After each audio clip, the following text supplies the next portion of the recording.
angles, or these 6 independent things. The number one is the relationship angle.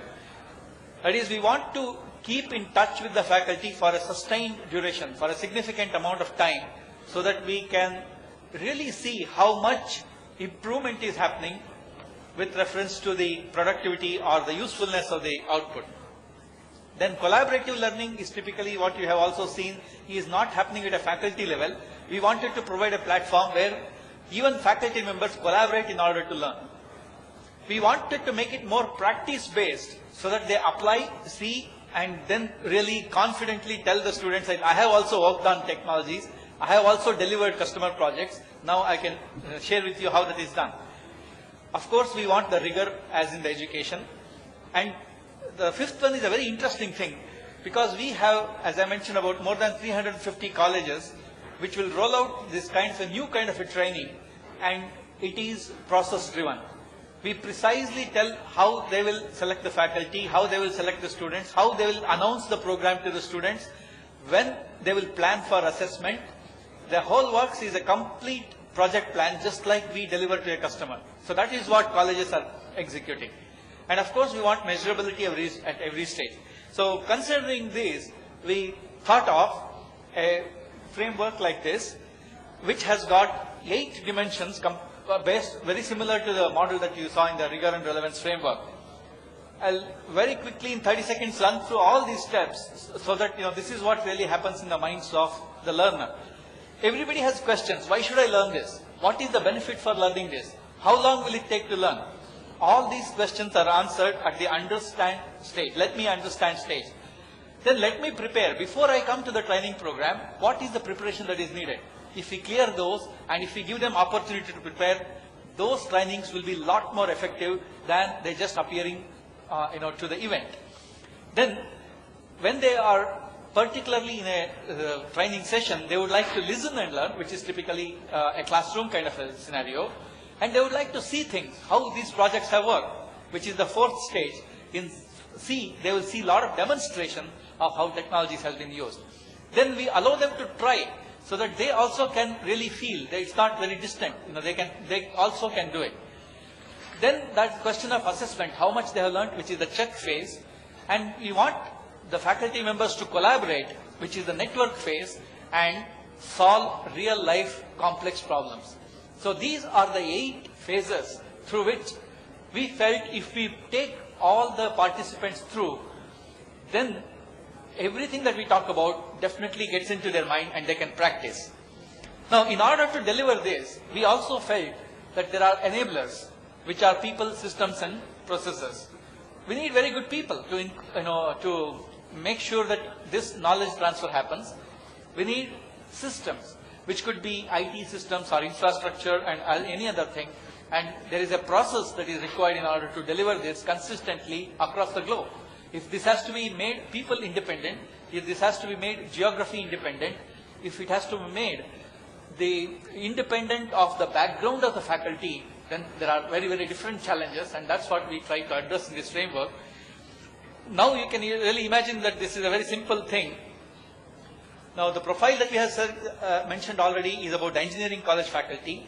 We have applied this framework 14 times across India and outside India. And we have tested over 3 years, and we have particularly the new framework that we have covered more than 634 faculties across different centers. Now, this is difficult to read, but it's very easy to interpret. The 8 things I talked about, starting from let me understand to let me solve, is one side of a grid. On the top, you will find that people, process, and system are the other 3 enablers. So that grid presents us 8 by 3 as the 24 cells, and each one of them is an opportunity for us to make something unique. So our training programs are designed by considering all these 24 elements, and consistently we have proven that it is a very successful thing. So designing a training program is not one thing, it is looking at 24 different kind of things that are to be taken care is what goes on in our program now. Now, right from the beginning, 22 colleges approximately, rolling out before when, when this framework was not present, and that jumped to 138 colleges. It's a significant jump. Similarly, rollout rate went from about 50% to 70%.